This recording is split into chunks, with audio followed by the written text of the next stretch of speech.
గారు.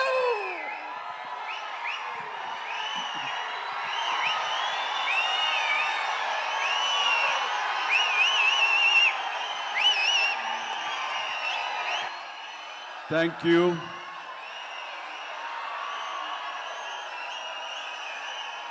దూర ప్రాంతాల నుంచి,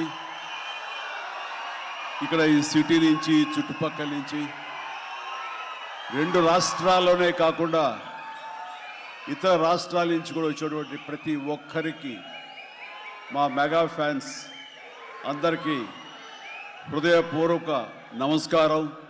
అలాగే మీకు నూతన సంవత్సర శుభాకాంక్షలు, అలాగే ముందస్తుగా సంక్రాంతి శుభాకాంక్షలు.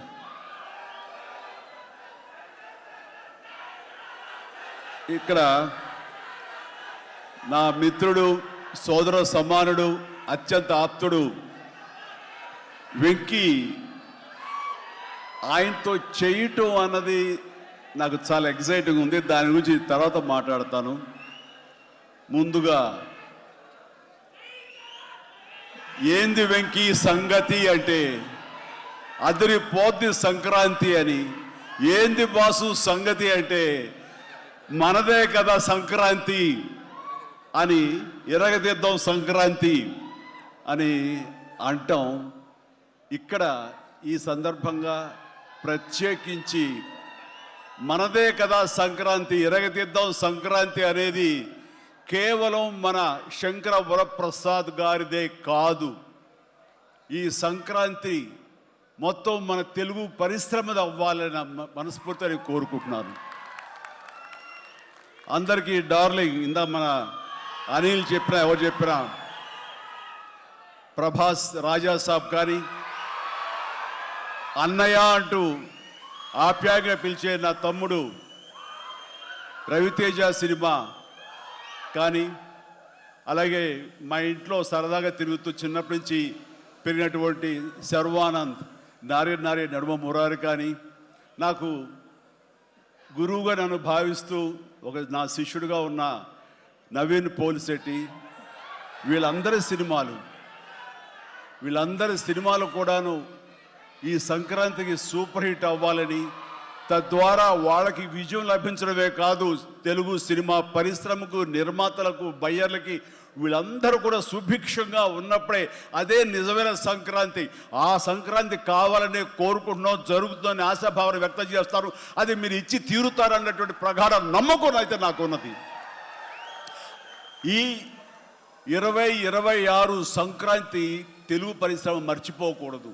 అలాంటి సంక్రాంతి మీరు మాకు ఇవ్వాలి. ఎందుకంటే ఇక్కడ ప్రతి cinema comedy genre, family genre తోటి, ఎంటర్టైన్మెంట్ జోనర్ తోటి పర్ఫెక్ట్ సంక్రాంతికి వచ్చే సినిమాలు ఇవన్నీ, సంక్రాంతికి నచ్చే సినిమాలు ఇవన్నీ. కాబట్టి ఈ సంక్రాంతి అన్ని సినిమాలు బాగా ఆడతాయి అనుకుంటున్నాను. ఆడేలా చేసే బాధ్యత మీది.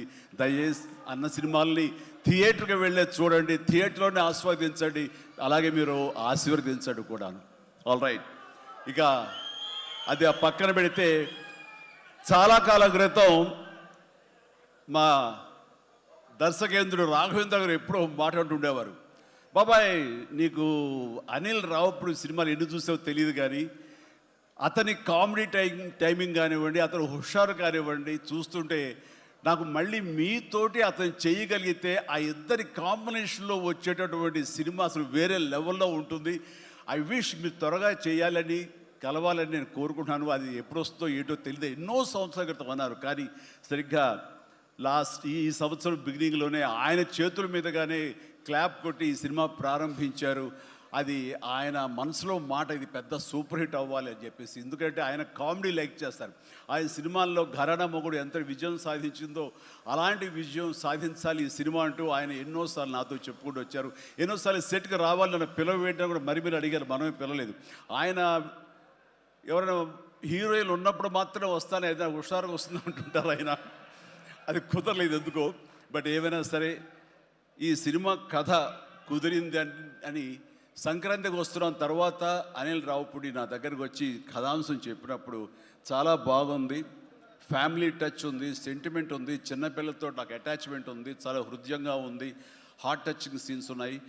ఇలాంటి సినిమాకి ఆ కామెడీ జోనర్ సినిమా కలిస్తే కనుక నీ స్టైల్లో చాలా బాగుంటుంది. నాది ఒక ఎస్పీజీ క్యారెక్టర్ కాబట్టి ఇది నేను కొంచెం వైవిధ్యంగా డిఫరెంట్గా చేస్తే కనుక డెఫినెట్లీ బాగుంటుంది, డిజైన్ చేద్దామంటే అస్సలు వైవిధ్యం వద్దండి. మీరు ఏ సినిమాలు అయితే గతంలో చేశారో, ఏ దొంగ మొగుడు, ఘరణ మొగుడు, రౌడీ అల్లుడు, అన్నయ్య, ఇలాంటి సినిమాలు ఏవైతే ఉన్నాయో, ఇది చంటబ్బాయి, నాకు అలా ఉంటే చాలు. ఎందుకంటే అలాంటివి అప్పట్లో జనం చూశారు, వాళ్ళందరూ ఇప్పుడు చాలా పెద్దవాళ్ళు అయిపోయారు, వాళ్ళకి అది గత స్మృతులు, చాలా తీపి జ్ఞాపకాలు. ఇప్పుడున్న జనరేషన్ మీరు అవి ఎలా చేస్తారో కూడా వాళ్ళకి వాళ్ళకి ఏమీ తెలియకపోవచ్చు. కానీ అది ఇది తెలిసిన మధ్యలో పుట్టి మాలాంటి వాళ్ళం అది మళ్ళీ ఈ జనరేషన్ గుర్తు చేసి మీరంటే ఏమిటో తెలియచెప్పాలన్న నా ప్రయత్నానికి మీరు చెయ్యాలి. ఆ విధంగా నేను అన్నందుకు ఐ థింక్ ఓకే. ఇంకా అలా చేయటం అంటే కనుక అది నా కేక్ ఒకటే. మీతో అలా చూడాలి నా కోరిక అంటూ ఎప్పుడెప్పుడు సినిమాల్లో ఏమేమి సీన్స్ ఉన్నాయో అవన్నీ కూడా పొందుపరిచి ఒక క్యాప్సూల్లా చేసి ఆయన దాన్ని ఫోన్లో పెట్టుకునేవారు. ఏదైనా ఒక సీన్ ఉంటే కనుక ఈ సీన్ని ఈ సినిమాలో ఉన్న ఈ కామెడీ టైమింగ్తో దీన్ని కన్సీవ్ చేశాను, అలా మీరు చేయాలని. అండ్ ఈ సీను ఈ సినిమాలో ఫలానా సినిమాలో ఘరణ మొగుడులాగా ఇలాగా వైఫ్ తోటి మీరు కన్సీవ్ చేసి అలా చేయాలంటూ చాలా చక్కటి హోంవర్క్ చేసుకుని నా బాడీకి నాకు ఏది కంఫర్టబుల్లో ఆ విధంగా తను ఆ సీన్స్ని కన్సీవ్ చేసుకుంటూ చాలా సరదాగా చేసుకుంటూ వచ్చాం. ఈ సినిమాలో నవీన్ మన అనిల్తో చేయటం అనేది నాకు ఒక చక్కటి ఎక్స్పీరియన్స్. అంటే ఈ ఎక్స్పీరియన్స్ ఎలాంటిది అంటే సినిమా షూటింగ్ అయిపోయిన ఆఖరి రోజున చాలా ఎమోషనల్గా ఫీల్ అయ్యాను నేను. ఎందుకంటే ఏదైనా ఒక సినిమా అయ్యిందంటే అబ్బా చాలరా అయిపోయింది, ఇంక చాలు, గుమ్మడిగా కొట్టేస్తారు, ఇంక మనం వేరే సినిమా షిఫ్ట్ అయిపోవచ్చు అన్న ఆ మూడ్లో ఉంటాం. కానీ సినిమా అయ్యే రోజున ఆఖరి రోజు అయితే కనుక నేను ఈ కాలేజీ వదిలేసి వెళ్ళిపోయి ఆఖరికి చూడండి ఫేర్వెల్ పార్టీ అప్పుడు అందరూ ఒకళ్ళొకరు ఎమోషనల్గా ఉంటారు. వేరే మళ్ళీ ఎప్పుడు కలుస్తారో ఎలా కలుస్తారో తెలియని పరిస్థితి. అలాంటి ఎమోషన్ ఎందుకో లోనయ్యాను. అది నాకు ఎప్పుడు అంతకుముందు అనుభవంలో రాలేదు, ఎప్పుడు లేదు నాకు. అలాంటి ఫీలింగ్ వచ్చింది. అనిల్ ఏంటంటావు అనిల్ అని. ఏమో సార్ నాకు అదే ఫీలింగ్ ఉందండి అని. ప్రతిరోజు ఒక ఎక్స్కర్షన్కి వెళ్ళినట్టు, ప్రతిరోజు ఒక పిక్నిక్ వెళ్ళినట్లుగా సరదాగా జరుగుతూ మార్నింగ్ 9 నుంచి 8 నుంచి ఈవినింగ్ 7:30, 8 వరకు కూడా ఎంత చక్కగా సరదాగా జరిగిందంటే నాకు ఎప్పుడు ఇంత బాగా జరిగిందంటే మరీ పూర్వం ఆ రోజుల్లో వాళ్ళు గుర్తుకొచ్చింది. కానీ ఈ మధ్యకాలంలో ఇంత సరదాగా ఎంత హుషారుగా జరిగిన సినిమాలు అయితే నాకు ఇది చేయలేదు. దానికి ప్రధానమైన కారణం సీన్ కానివ్వండి, అది మేము చేసే విధానం అయితే ఉండొచ్చు, కానీ మా చేత నడిపించిన విధానం, అందరినీ అంత సరదాగా పెట్టినటువంటి అట్మాస్ఫియర్ క్రియేట్ చేసినట్టు ఇది కేవలం అనిల్ రావిపూడికి మాత్రమే చెందుతుంది. అండ్ ఎక్కడ ఏది టైం తెలియనివాడు, ప్రతి ఒక్కరిని on the screen off the screen హుషారుగా ఉంచుతాడు. ఇలాంటి డైరెక్టర్లు దొరికితే కనుక ఎవరైనా సరే ఇలాంటి క్యారెక్టర్స్ చాలా ఈజీగా చేసేయగలరు. అండ్ మరీ ముఖ్యంగా అనిల్ రావిపూడి గురించి నేను చెప్పాలనుకున్నది, ప్రతి ఒక్కరు కూడా తెలుసుకోవాల్సింది ఏంటంటే ఈ సినిమా ఆల్రెడీ సూపర్ హిట్ అయిపోయింది. ఏ రకంగానంటే బడ్జెట్ పరంగా విత్ ఇన్ ది లిమిట్, అలాగే డేస్ పరంగా అనుకున్న దానికంటే తక్కువ రోజుల్లో ఇది అత్యద్భుతంగా తీయగలిగాడు. ఒక సినిమా సూపర్ హిట్ అయిందని ఎలా చెప్పగలవంటే డైరెక్టర్ మొత్తం తన గ్రిప్లో ఉంచుకుని అది బడ్జెట్ దాటనివ్వకుండా విత్ ఇన్ ది టైం చేయగలటం అనేది ఆ సినిమాకి అది మొదటి సక్సెస్. ఎన్ని సినిమాలు ఈ రకంగా ఉన్నాయో చెప్పండి అంటే చాలా తక్కువగా మనం లెక్క పెట్టుకోవాలి. ఆ రకంగా ఇది మొదటి విజయం సాధించింది. రెండో విజయం రేపు 12వ తారీఖున ప్రజల ముందు మీరు నిర్ణయిస్తారు ఎంత ఘన విజయం మీరు మాకు ఇస్తారు అన్నది. ఇక ఈ సినిమా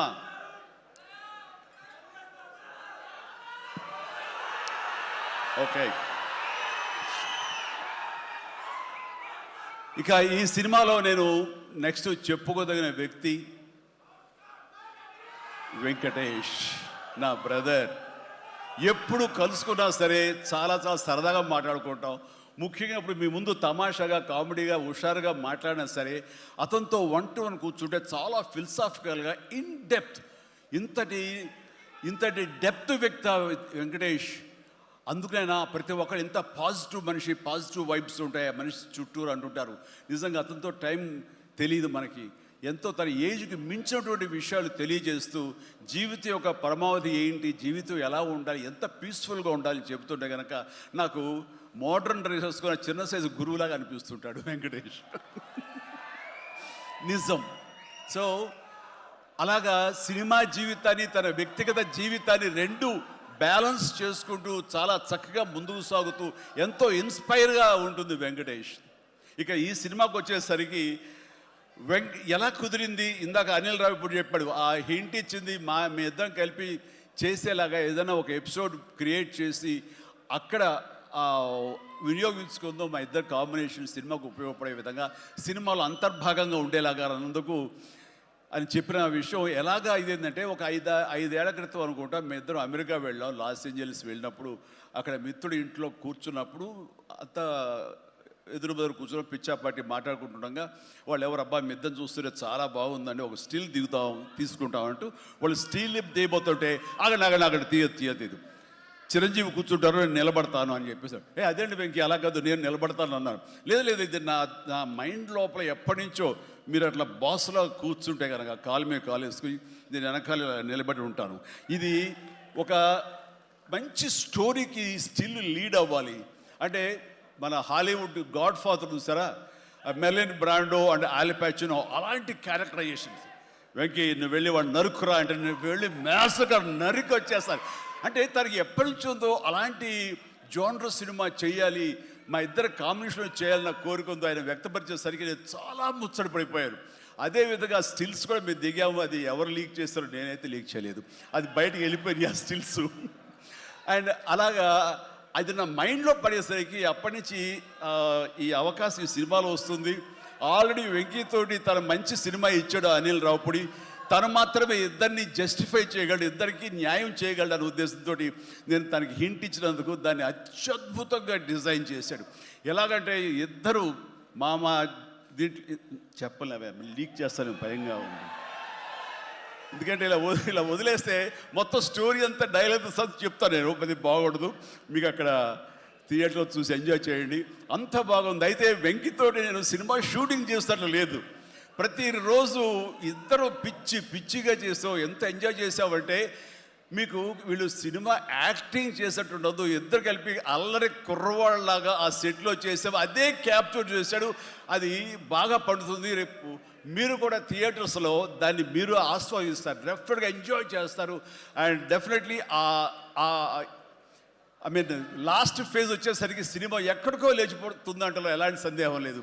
అండ్ ఆ రకంగా ఈ సినిమాకి తన వంతు పార్ట్గా, తన వంతు బాధ్యతగా తను ఒప్పుకున్నందుకు, మేము అడిగినందుకు తను ఒప్పుకున్నందుకు, ఈ సినిమాకి పూర్తి స్థాయి న్యాయం చేసి ఈ సినిమా మరో లెవెల్కి చేరుకోవడానికి దోహదపడిన వెంకటేష్కి మనస్ఫూర్తిగా సభాముఖంగా నా ధన్యవాదాలు చెప్తాను. ఏంది వెంకీ అంత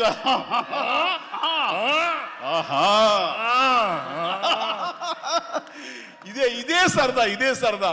అండ్ నేను చాలా చెప్పను, కానీ ఈ సినిమా చూస్తే కనుక నేను ఎంత చెప్పినా సరే తక్కువే అవుతుంది, మీరు ఎంత ఊహించుకున్నా సరే అది తక్కువే అవుతుంది. సినిమా చూడండి, మేము చేసినటువంటి 18 రోజులు అనుకుంటా చేశారు వెంకీ. ఈ 18 రోజుల్లో ఒక 7-8 రోజులు సీన్స్, ఒక 5 రోజులు 6 రోజులు సాంగ్, ఇంకా 2 days చిన్న ప్యాచ్ వర్క్. ఈ రోజుల్లో ప్రతిదీ ఎంత అంటే ఇంకా ఎంజాయ్ చేశాను, ఇది షూటింగ్ చేసినట్టు అనిపించట్లేదు. ప్రతి సినిమా ఇలాగే ఉంటే ఎంత బాగుంటుందా అని అనిపిస్తుంది నాకు. అందుకని మనస్ఫూర్తిగా సభాముఖంగా అందరి సమక్షంలో వెంకటేష్కి ఇది మన ఇద్దరి మధ్య ధన్యవాదాలు తెలియజేస్తూ, ఇది మచ్చు తురక. ఇందాక అనిల్ రావిపూడి అడిగినట్లుగా ఈ కాంబినేషన్ ఫుల్ ఫ్లెడ్జ్డ్గా ఎప్పుడు దొరుకుతుందంటే వెంకీ నేను రెడీ. అండ్ అనిల్ రావిపూడి ఎవరో ఎందుకు, ఈ అవకాశం నువ్వే తీసుకుని ఖచ్చితంగా నువ్వు స్టోరీ రాసుకో. మీ ఇద్దరం ఇదే ప్రాణం పెట్టి, ఇదే హుషారు పెట్టి, ఇదే గిలిగిద్దలతో మీకు సినిమా చేసి పెడతాం. కానివ్వండి, ఎప్పుడు వస్తుందో తెలియదు. తర్వాత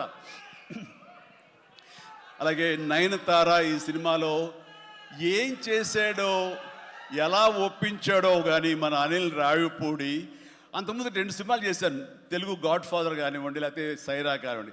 ఆ సినిమాలో తను చాలా గుమ్మరంగా ఉంటుంది, తన పని చేసుకుంటుంది, డిగ్నిఫైడ్గా ఉంటుంది, వెళ్తుంది. కానీ మళ్ళీ అసలు ఈ సినిమాలో అయితే ఎంత సరదాగా కలిసిపోయిందో, ఓ ఫ్యామిలీ గర్ల్ లాగా మాతో కలిసిపోయి మా కుటుంబ సభ్యురాల్లాగా తను ఉండి ఎంత సరదాగా చేసిందో. నేను అన్నాను, ఏంటి అనిల్ ఏం చేసిందో, ఏం మాట్లాడావు, ఏం కన్విన్స్ చేసావు, తను ఇవన్నీ ఒప్పుకోవడం ఏంటి, ప్రమోస్కు రావడం ఏంటి, అడగగానే తను చాలా రెచ్చిపోయి అసలు నయనతార నుంచి కొత్త నయనతారలా కనబడి చేసావు, ఏం చేసావంటే అడగండి సార్ కొనుక్కొని అంతే.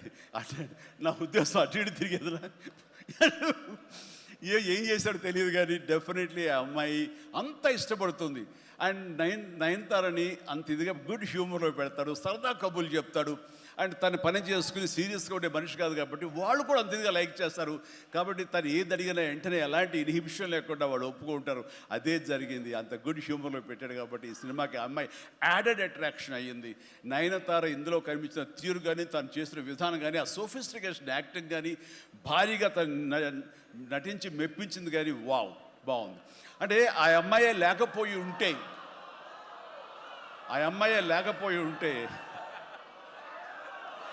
వావ్,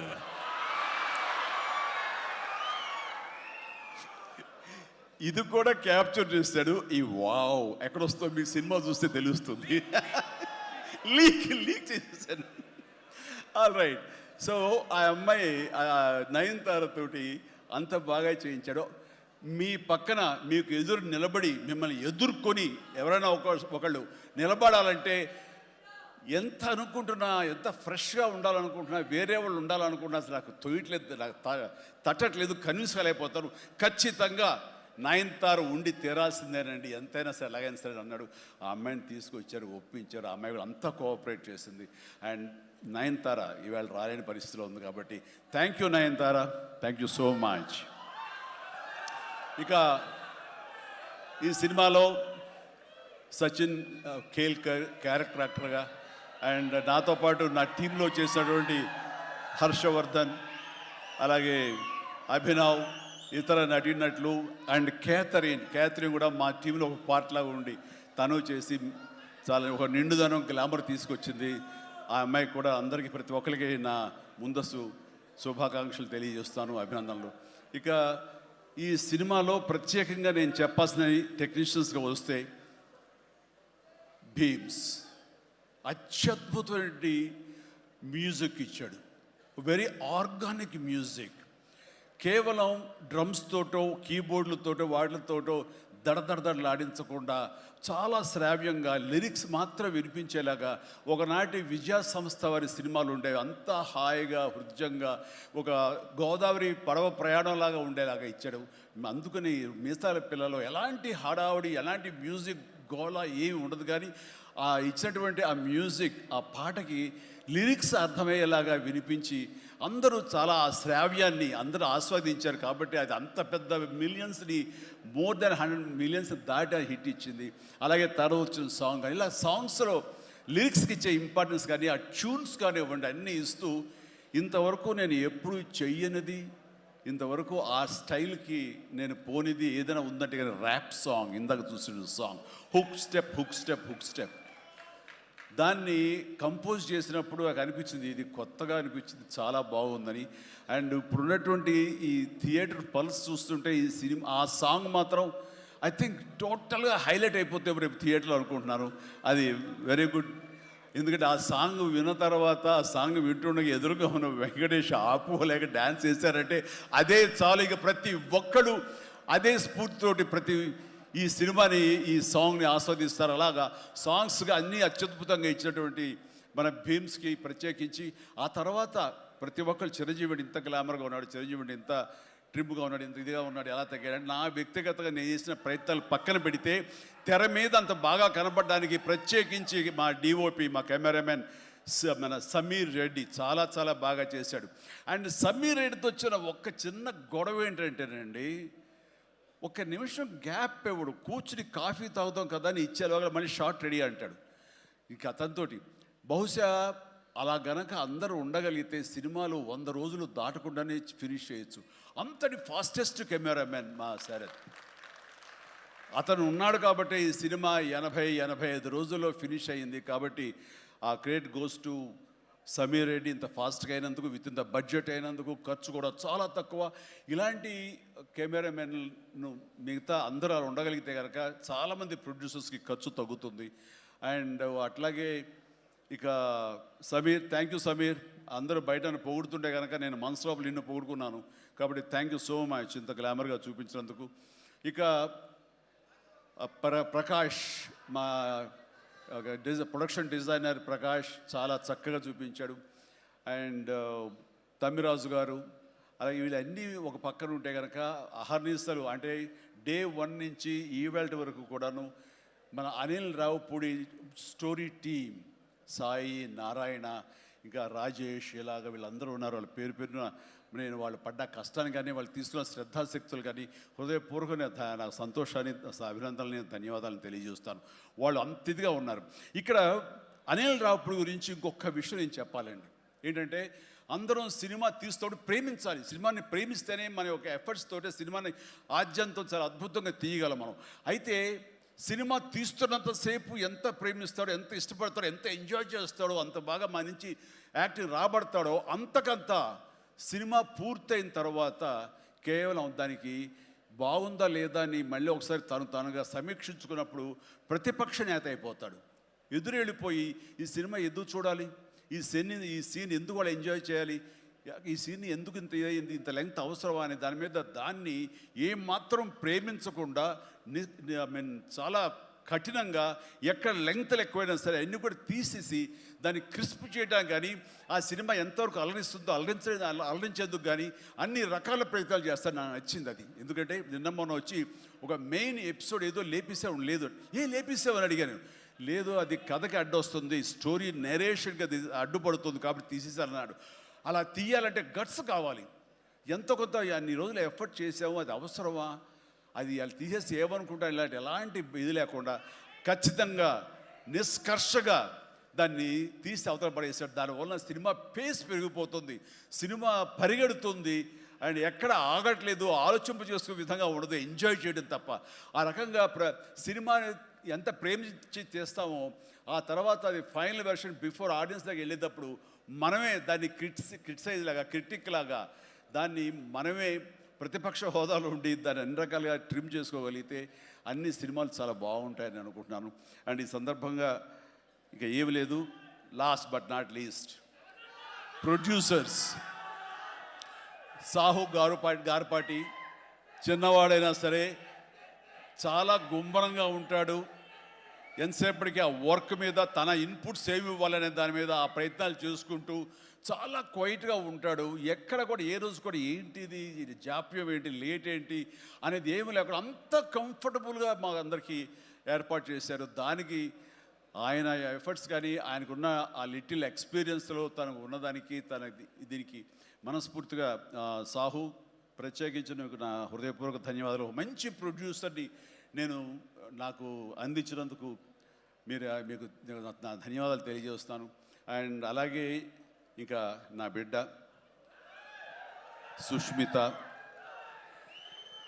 తను ఈ సినిమా నేను చెయ్యాలి, ఈ పరిశ్రమ రావాలి అనుకున్నప్పుడు ఈ పరిశ్రమ ఖచ్చితంగా ఆదరిస్తుంది అని అనుకున్నప్పుడు ఒకటి మీరు కష్టపడి పనిచేస్తే కనుక ఇక్కడ రిజల్ట్ బాగుంటుంది, ఇక్కడ ఖచ్చితంగా మీకు ఆదరణ లభిస్తుంది, మీరు సక్సెస్ అవుతారని చెప్పినప్పుడు కష్టం అనేది నేను చిన్నప్పుడు ఇంట్లో చూశాను. అలాంటి నేను కష్టపడడానికి ఏమాత్రం నెరవను, ఏమాత్రం బెదరను, ఖచ్చితంగా చేస్తానంటూ ఈ సినిమా తనతోటి చెయ్యమ్మా, ఇద్దరు కలిపి చాలా మంచి కాంబినేషన్ అవుతుంది అనుకున్నప్పుడు ఆ సాహు గారపడి తను బెస్ట్ కాంబినేషన్లో ఈ సినిమాని చేసి ఈ సినిమాలో ఒకసారి అయ్యో ఎందుకు ఇంత కష్టపడుతుంది, ఇంత కష్టం అవసరమా నాకు అనిపిస్తుంది తండ్రిగా. కానీ ఒక బిడ్డగా కేవలం ప్రొడ్యూసర్గా నేను మా నాన్నని, మా హీరోని నేను ఇంప్రెస్ చేయాలి, ఆయన ద బెస్ట్ నేను ఇవ్వాలి ఈ సినిమా అంటూ తను కూడా ఈ సినిమాలో ఒక మామూలు టెక్నీషియన్ లాగా, మామూలు ప్రొడ్యూసర్ లాగా తనంత కష్టపడి చేసింది. నేను ఒకటే సంతోషిస్తాను, తనకి అన్ని విధాలుగా అన్ని కంఫర్ట్స్ ఉన్నాయి, అన్ని రకాలుగాను తను ఈ సినిమాలు చేయాల్సిన అవసరం లేదు. తను తన ఫ్యామిలీని చూసుకుంటుంటే కనుక గడిచిపోతుంది ఈ జీవితం అంతా. కానీ అలా కాదు, నేనేదో సాధించాలి, నువ్వు సాధించి చూపించావు, లైఫ్లో ఎంతోమంది మార్గదర్శకంగా ఉన్నావు, అలాంటి నిన్ను ఆదర్శంగా తీసుకుని మేము ప్రూవ్ చేయాలి అనే దాంట్లో ఉంది. అండ్ అలా చేస్తూ ఈ రోజున ఈ సినిమా డెఫినెట్లీ హిట్ అవుతుంది. ఇలాంటి గర్వకారణమైన సినిమాని తండ్రిగా నాకు గిఫ్ట్ ఇచ్చినట్టుగా తను భావిస్తుంది. ఆ సంతోషం తను పొందుతున్నాను నాకు తెలుసు. అండ్ అలాగే కాకుండా ఈ రోజున ఈ పరిశ్రమలో నాకు చేదోడు వాదోడుగా ఉంటూ, నాకు భుజం కాస్తూ, అన్ని రకాలుగా నాకు అండదండలు అందిస్తూ, నాకు మరో బిడ్డ ఈ అనిపిస్తూ, అండ్ ఇంటికి పెద్దదైనందుకు ఆ పెద్దరికాన్ని తను సొంతం చేసుకుంటూ నాకు అన్ని విధాలుగా చేదోడు వాదోడుగా ఉంది. అది థ్యాంక్ యూ పాప. అందరి ముందు ఇటు పక్కన అమ్మ, ఇటు పక్కన ఉంది. ఇది రామ్ చరణ్తో పాటు నాకు మరొక బిడ్డ. అలాగే మా చిన్న పాప కూడా అక్కడ టీవీ చూస్తుంటేమో. థ్యాంక్ యూ నాన్న, ప్లీజ్ ఇదే రకంగా ఉండండి, ఇదే కష్టాన్ని నమ్ముకోండి. ఖచ్చితంగా భగవంతుడు మీకు ఆశీస్సులు అందజేసి ఇలాంటి విజన్ ఇస్తాడు. అండ్ మేము ఎంత ఇచ్చామన్నది కాదు పాప, మీరు ఎంత సాధించుకున్నారు అనేది నాకు మరింత గర్వంగా అనిపిస్తుంది. నువ్వు ఆ దిశగా వెళ్తావు. All the very best. ఆ తర్వాత ఇక్కడ చాలా దూరం వచ్చారు, మీరు అందరూ కూడా చాలా జాగ్రత్తగా వెళ్ళండి. మీ తల్లిదండ్రులు అందరూ కూడాను మిమ్మల్ని చూసి ఆనందపడాలి. మీ యొక్క సుదీర్ఘమైన జీవితాన్ని చూసి వాళ్ళు ముచ్చట పడాలి. అండ్ ప్రతి వాళ్ళు ఏదైనా సాధించాలనే ఒక దీంతో ఉండాలి. కాబట్టి నాకు తెలుసు నా అభిమానులు ఎప్పుడు కూడా నన్ను ఇన్స్పిరేషన్గా తీసుకుని మీరు అభివృద్ధిలోకి వస్తారని తెలుసు. And thank you. ఇదే అభిమానం, ప్రేమ మీరు నా మీద ఎప్పుడు చూపించాలి. Thank you so much.